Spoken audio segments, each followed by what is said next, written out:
Hey guys, how are you doing? Hopefully everyone is doing well and coping well with this ODL. So for this chapter, we are going to learn about statutory books. As this chapter is totally theoretical, you're supposed to read a lot.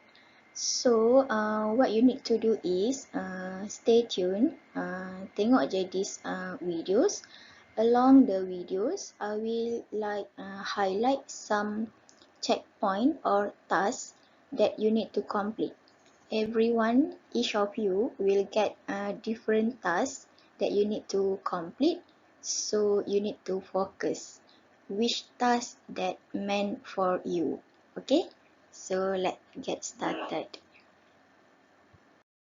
Alright, as for the introductions, like usually we are referring to Companies Act 2016. So stated in the Act, it is a requirement for every company registered with the registrar to keep and maintain statutory books at its registered office. So, bila kita dah tubuhkan syarikat dan dah berdaftar dengan Registrar of Companies, ROC, it is a requirement, wajib, okay, untuk keep and maintain statutory books. So, sekarang untuk this chapter, what are we referring to statutory books? What we mean by statutory books here, it is related to any register or other records of information. Ada lagi dia bagi tahu that statutory books are any accounts and accounting records recorded and restored, as well as any documents however compiled, recorded and stored. So kalau you tengok kat sini, by definition, we can simply say that statutory books adalah official records kept by the company.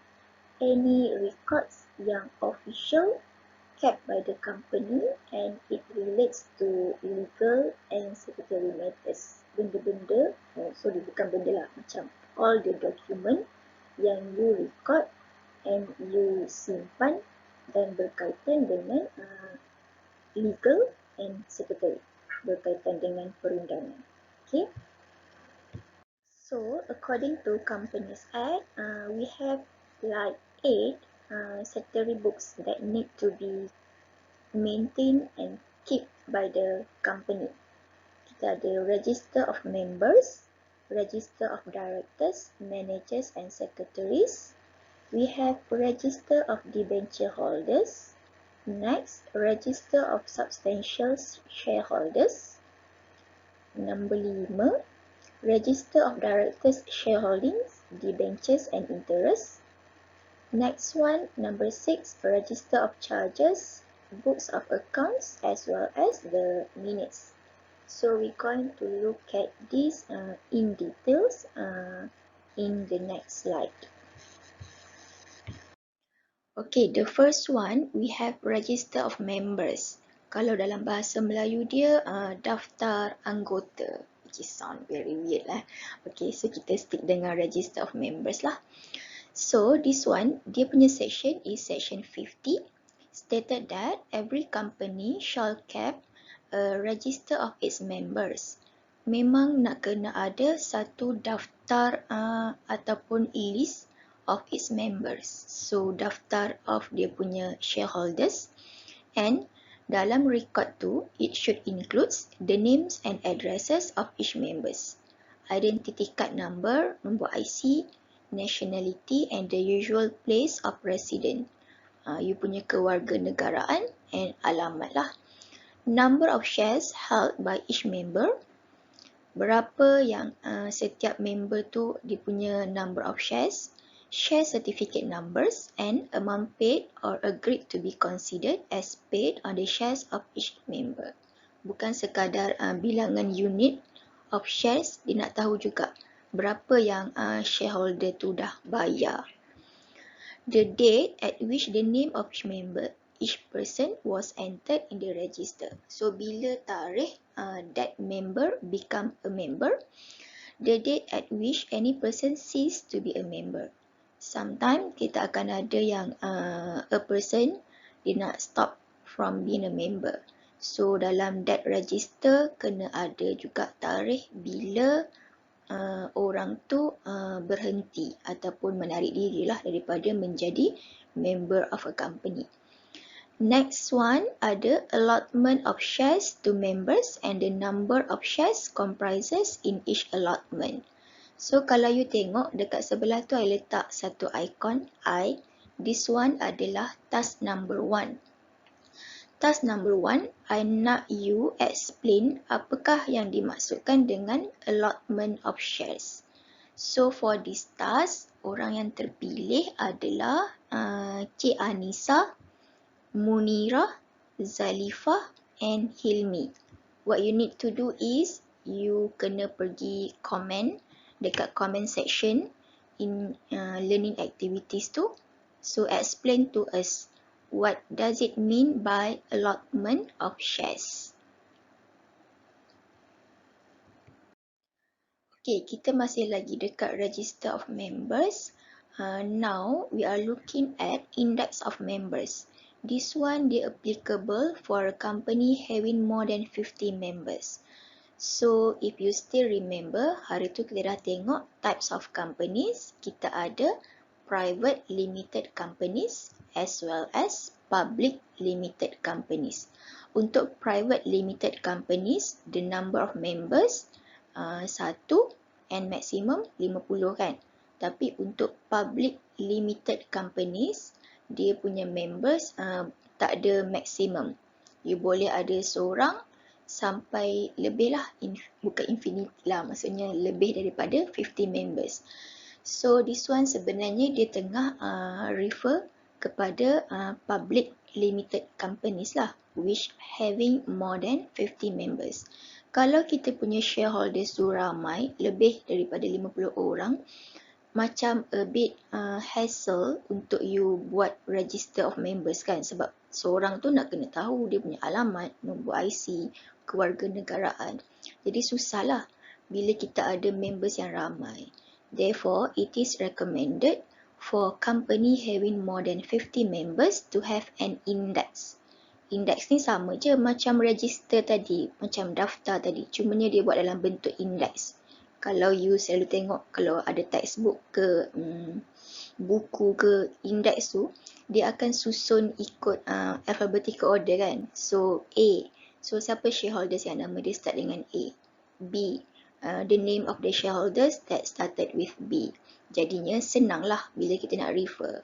Dia hanya purpose dia sama macam register of members tadi. Just that sekarang since the members are a lot, lebih daripada 50 orang, so untuk menyenangkan kerja, dia suggest untuk buat index of members. This register of members need to be kept at the registered office. So kalau you register masa incorporation tu, your office like say dekat mana? Dekat Damansara, yang alamat yang you registered, kat situlah juga the register of members perlu disimpan. Tak boleh bawa balik rumah ataupun letak dekat somewhere else. Company may close the register of members for a period of not more than 30 days in any calendar year. So dia bagi kebenaran untuk kita tutup daftar anggota tu, tapi tak boleh lebih daripada 30 hari dalam satu calendar year. Kenapa nak kena tutup register tu? It is kita buat the purpose of the closure of register. Kenapa daftar anggota tu sometime kena ditutup? First, to determine the registered numbers as at the date. Kalau you tak tutup, you buka je sampai bila-bila, you tak boleh nak tentukan like untuk tahun 2020 ada berapa orang registered members. Untuk tahun 2019, how many registered members that this company have. That's why kita perlu macam ada satu point of time yang kita tutup sekejap that register, sebab kita nak tentukan berapa ramai bilangan registered members for that particular period. Second purpose, kenapa we close the register for a while? to pay dividend or making some other distributions to members. So nak kena tentukanlah, okay, members by end of 2020, by 31st December 2020, we have berapa banyak members. Senang untuk you buat pengiraan dividen. Kalau you tak close sampai bila-bila pun macam susah lah, tak ada cut off point. Orang tu baru je jadi members like 1 hari bulan Disember. Lepas tu kita tak close pun that register. By the time nak declare dividend ataupun making dividend payment, sudah macam confused dah. Orang yang register 1st December tadi tu entitled ke tak untuk dapat dividend untuk tahun tu kan. So dia kena ada point of time lah, daripada bila ke bila. Bila kita nak close the register, a notice should be given to the registrar. Kena ambil masa at least 14 days. Tak boleh main tutup je. Dia bagi kebenaran untuk tutup, but then you kena bagi notice. Bagi tahu dekat ROC dulu yang kita nak buat closure of the register within 14 days. Okay, next one. Let's have a look at Register of Directors, Managers and Secretary. Daftar pengarah, pengurus dan setiausaha syarikat. This one we are referring to section 57. It is stated that every company shall keep a register of its directors, managers and secretaries containing. So dalam that register kena ada benda ni, but not limited to the following particulars. Dia kena yang disenaraikan dekat sini kena ada, tapi kalau you nak provide extra information, boleh. Untuk directors, dia nak ada nama, residential address, service address, date of birth, birthday pun nak tahu juga, business occupations as well as nombor IC untuk setiap seorang directors. Particulars of any other directorship of public companies or companies which are subsidiaries of public company held by each of the director. So, kalau director untuk company A tu, dia jadi director dekat company A. But sometimes dia juga ada jadi directors dekat company B. And company B tu is a public companies or company yang subsidiaries of public companies.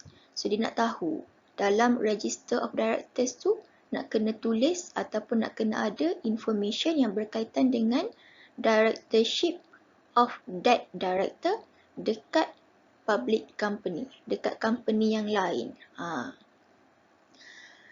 And ada kat situ point seterusnya, shall not be necessary to have particulars of directorship held by each of the director in a company that is deemed to be related to that company. So dia kata kalau director tu ada directorship juga dekat public companies or company yang subsidiaries to public company, yang tu nak kena bagi tahu information dalam register. But kalau that directors hanya ada directorship dekat company yang related sahaja, yang tu not necessary to put all the info dalam register of directors, managers and secretaries. So here we have task number 2. Task number 2 ni, I nak you explain apa beza, difference or similarities, beza ataupun persamaan antara related companies dengan holding and subsidiaries. Ada dua konsep kat sini. Satu, companies yang related to each other. Lagi satu, company yang dia punya relationship is between holding and subsidiaries. You need to explain. Ada beza ke? Dia benda yang sama. And students yang terpilih untuk this task, I nak Adelina, Zarina, Huda and Syafiq Aiman. You need to explain ataupun bagi sedikit discussion lah, macam apa beza related companies and holding and subsidiaries. Is it similar or is it sebenarnya ada some difference antara dua konsep tu? Okay. Next, kita masih lagi dekat Register of Directors, Managers and Secretaries. Kalau tadi Directors, dia adalah particulars that we need to put in the register. Same goes untuk Managers and Secretaries, but then the particulars that we need to update in the register lebih sikit, kurang sikit lah berbanding Directors tadi. For Managers and Secretaries, we need to have their full name, residential address, business address, and identification number of each manager and secretaries. Kalau you ada 10 orang pengurus manager and 2 orang secretaries, setiap seorang tu kena ada nama, alamat, business address as well as nombor IC. Company need to lodge with the registrar within 1 month of the occurrence of any following events. So, kalau ada berlaku benda-benda yang disenaraikan kat bawah ni, company kena inform dekat ROC dalam tempoh masa sebulan. First event is incorporations of the company. So, you tubuhkan company, memang confirm lah, you nak kena bagi tahu dekat registrar. Person cease to be or become a director. So, benda-benda berkaitan dengan pengarah. Orang tu nak jadi pengarah ataupun nak stop, cease to be daripada menjadi pengarah. Kena bagi tahu juga. Person cease to be or become a manager or secretaries. Tadi pengarah, yang ni untuk pengurus, manager and dia punya secretaries. Siapa yang nak jadi, ada lantikan baru ataupun ada penarikan diri, so kita nak tukar.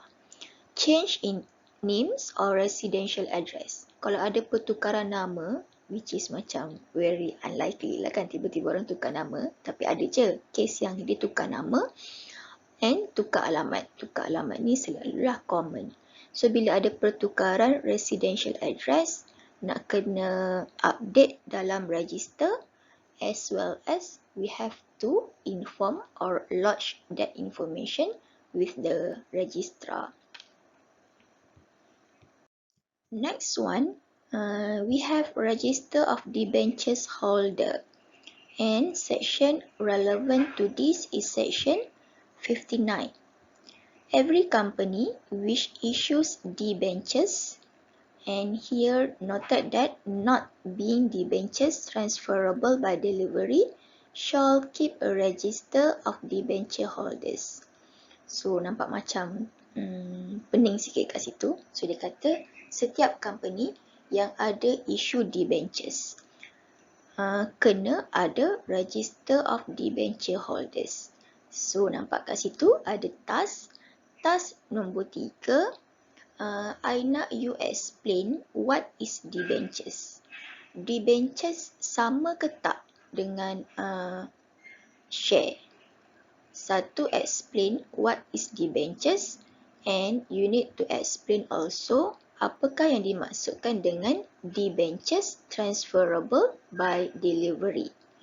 For this task, orang yang terpilih adalah Arisha, Ilya, Nurus Mariani dengan Zafran. 4 orang students ni, you need to explain in the comment section what is debentures. Debentures sama ke dengan shares? And lagi satu, apa yang dimaksudkan dengan debentures transferable by delivery. Okay, tu you punya task. Kita sambung lagi. Untuk this register, company shall notify the registrar of the issuance of debentures within 14 days from the date of issuance. So, kalau company ada issue new debentures, dia kena inform registrar dalam tempoh masa 14 hari daripada tarikh issue. The register shall be open to the inspections. So, register tu kena always ready. Maksudnya, you kena, apa-apa yang berlaku, kena sentiasa update sebab dia punya requirement kena sentiasa open for inspection. Inspection, bila-bila masa je boleh berlaku. Siapa yang nak inspect the register? The registered debenture holders as well as any shareholders in the company. So, dia nak tengok apa yang ada dalam that register bila diorang minta request untuk inspection, that registers should be readily available. Tak boleh nak kata, tak ada, tak boleh. Kena ada. The register shall contain particulars of the names and address of the debenture holders and the amount of debentures held by the debenture holders. So, yang ni nak kena adalah dalam that register nama debenture holders and amount of debentures untuk setiap seorang. Okay, now let's move on to register of directors, shareholdings, debentures and interest. Yang ni section 59 juga. A company shall keep a register showing with respect to each directors of the company the following particulars. Kena bagi tahu dalam this register the shares in the company or in a related corporation being shares in which the directors has an interest and the nature and extent of that interest. Untuk setiap seorang directors dalam that company, dia kena bagi tahu apa lagi shares yang dia ada dalam company lain.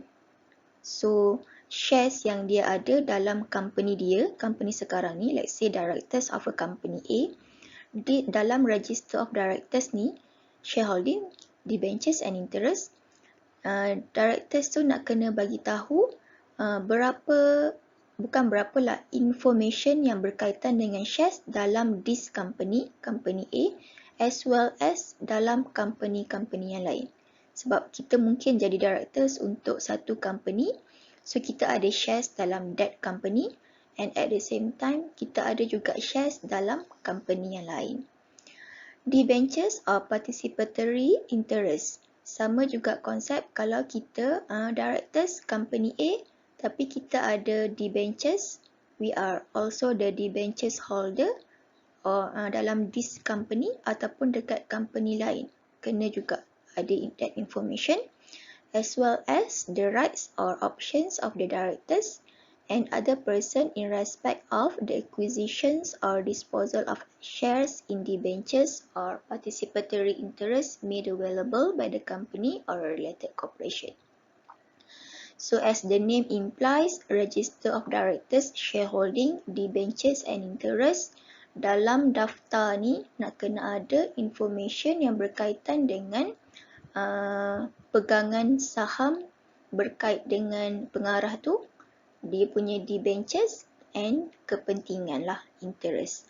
Dia mungkin ada interest in other companies, dia mungkin ada pegang debentures dekat company lain.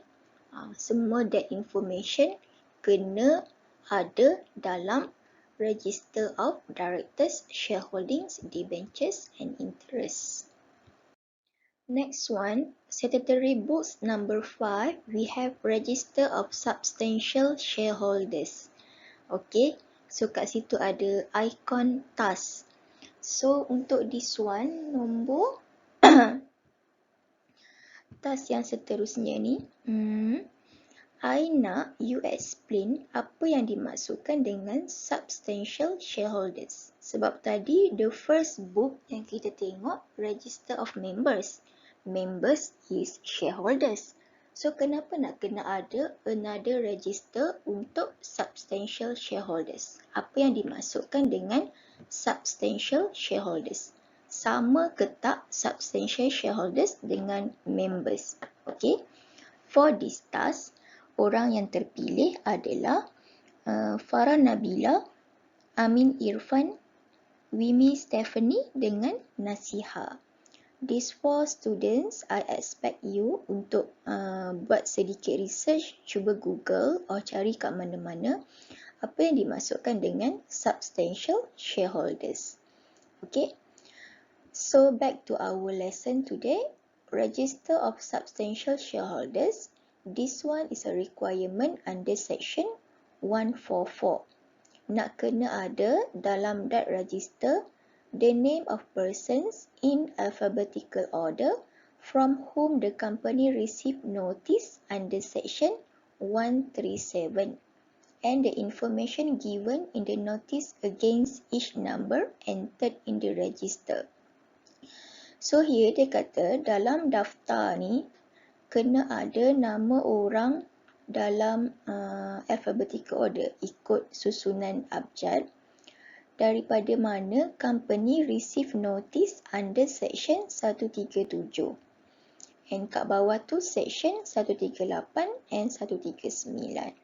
So the task here untuk this particular register, I nak you pergi Google or download Companies Act 2016 and cuba tengok bawah section 137, section 138 and section 139 tu sebenarnya dia refer kepada apa. Sebab dia kata kalau company receive notice yang berkaitan dengan section 137, 138 and 139, information berkaitan dengan notice tu kena masukkan dalam register of substantial shareholders. So the task here is to identify what is section 137, 138 and 139 are referring to. Dia berkaitan dengan apa? Okay. So this one should be completed by Akilah, Nori, Zamzulaikha, Aimi and Nur Amira. Ada 5 orang yang pilih kat sini. Okay. So pergi je buat sedikit research. Cuba cari section 137, section 138 and section 139 tu sebenarnya berkaitan dengan apa. Janganlah copy paste all the whole section. I just nak you macam explain. Oh, 137 is about apa. Dia punya gist sahajalah. Bukannya the details. Okay. The register shall be open for inspection by any members of the company without charge. So, anytime any members nak inspect this register, diorang boleh buat free. Tapi kalau any person, other person, bukan members, dia boleh juga nak tengok this register tapi kena bayar RM10 for each inspection. So bolehlah kalau kita orang-orang biasa ni, bukan members of a company, tiba-tiba je rasa macam nak tengoklah you punya register of substantial shareholders. So boleh request tapi kena bayar RM10 untuk satu kali inspection. Alright, we continue with register of charges. This one dekat section ni I memang purposely tinggal. Okay, so kat sini orang-orang yang kena buat this task yang nak kena identify. Register of charges ni dalam Companies Act dia duduk bawah section berapa. Okay, so dia kata the registrar shall keep and maintain a register of all charges lodged for registration under this subdivision. Okay, the task here is you nak kena identify register of charges, which section and apa yang dimasukkan dengan charges. Kena listkan. Cari dulu dalam Companies Act tu register of charges dan dia ada bagi senarai. Apakah charges lodged for registration under this subdivision. Okay. Itu you punya task dan orang yang kena siapkan task ni is Syahidah Hazwani, Ain Nadira, Anis Sufi, Ain Shazwani and Zuhaimira. These 5 girls, what you need to do is cuba cari register of charges dalam Companies Act 2016 under which section and apakah contoh charges yang berkaitan under this subdivision. Okay, that's your task. And dia bagi tahu dalam this register of charges apa particulars yang nak kena ada. So here ada 2 jenis lah. Ada charge to the benefits of which the holders of a series of debentures, and kalau berlakunya other charges, apa information yang nak kena ada dalam register of charges. This one I will let you to read by yourself. The next statutory books here, we have books of accounts. This one section 259. So macam biasalah, Act requires a company to lodge its financial statement and reports. So kita selalu panggil dia sebagai accounts lah. For a private company, bila you nak kena hantar you punya financial statement or books of accounts within 30 days from the day the accounts are circulated to the members. Okay, kita dah belajar hari tu private company, dia tak perlu pun untuk disclose dia punya accounts to the public. Tapi dia kena make sure benda tu prepared dan being circulated to the members dalam masa 30 hari lepas dia dah distribute the financial statement kepada members, dia orang kena hantar pula financial statement tu kepada registrar. Untuk public company, the accounts must be lodged within 30 days from AGM. So still remember yang kalau public company wajib ada AGM, kan?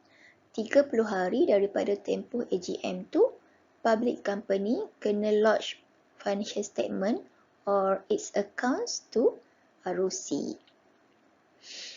However, Section 68 requires the company to lodge its annual return with the registrar every calendar year within 30 days from the anniversary of its incorporation date. So, regardless of you punya title, is it either you are a private or a public company, memang ada satu specific section yang kata syarikat kena hantar annual return kepada registrar setiap tahun dalam masa 30 hari daripada anniversary, daripada hari ulang tahun penubuhan syarikat. So regardless of you punya status, private or public, bila bukan berlakulah anniversary of incorporation. So kalau kita buka company 1 hari bulan 1 2019. So 1 hari bulan 1 2020 dah dikira sebagai anniversary, kan. Tempoh 30 hari selepas tarikh anniversary of incorporation tu memang required untuk submit annual return to the registrar. So yang ni memang kena follow lah. Kalau tak, you akan dikenakan penalty. Alright, last one kita ada minutes book. So macam biasalah minutes. So selalu kita dengar kan minutes. Minutes are written records of the business transacted at a meeting. So bila ada mesyuarat meeting, ada benda yang dibincangkan, nak kena ada dia punya hitam putih, yang itulah yang dikira sebagai minutes. Ada documented of the business transacted. Minutes must be authentic, complete and free from ambiguity. Siapa yang akan sign? Chairman lah selalunya, kan, pengerusi meeting. Dalam minutes, we should include heading stating the names of the body holding the meeting, names of person present and those attending as officio or by invitation. Biasalah dalam minit mesyuarat kena ada siapa yang datang. A record of decision taken and resolution passed, records of item of business not requiring a formal resolution, as well as the names of proposers and seconders of motion. Selalu kan kalau kita tengok mesyuarat, siapa yang mencadangkan, lepas tu siapa yang menyokong. So yang ni rasanya tak menjadi masalah lah. Kita dah macam familiar with this. Okay, so we come to the end of the slides. A bit about maintenance of statutory books and records. The books of the company must be maintained and kept at the company's registered office. Bukan sekadar kena sediakan, kena maintain, tapi make sure you simpan dekat company's registered office. Next, company must maintain accurate accounting records. Bila sebut accounting records, it should be a detailed payments and receipt, as well as semua yang berkaitan dengan asset and liabilities, and keep them for 3 years from the date they were prepared. So at least 3 tahun lah. Tapi sekarang semua benda rasanya dah buat by sistem should be no problem kan, sebab kalau accounting system kita boleh archive lah untuk bertahun-tahun lamanya, dia takkan take lots of rooms lah, banyak-banyak file. Each register must be maintained for inspection by shareholders or even a member of the public by appointment at the company's registered office. So registers yang sepatutnya ada, you punya statutory books tu kena ready kalau ada orang nak tengok lah, open for inspection. Limited company may also keep other registers detailing information such as stock transfers. Apa yang kita discuss tadi tu, 8 tadi tu, benda yang wajib ada. Sebab dia dikira sebagai statutory book. But then, company boleh je ataupun sepatutnya ada lagi lah information yang lain, dokumen yang lain, walaupun dia bukan statutory, bukan compulsory by the act, you are recommended lah untuk ada proper records and documentation. Senanglah nanti. So here is what we mean by non-statutory books. Kita ada register of allotment and application, register of transfer of shares, register of documents, seal books, and register of importance document. Yang ni dia bukan requirement, that's why dia bukan dia non-statutory. Tapi it is good kalau company ada proper record of this. Okay? Supaya kalau apa-apa berlaku, semua benda ada dia punya hitam putih, everything well documented, everything well organized, akan memudahkan dia punya governance lah. Kan senang lah tadbir urus sesebuah syarikat. So that's all for this chapter. Make sure you complete the task assigned to you, and if you have any questions, maybe you need me to clarify more on something, feel free to ask in the comment section. I will attend them when I got time. Okay, so thank you.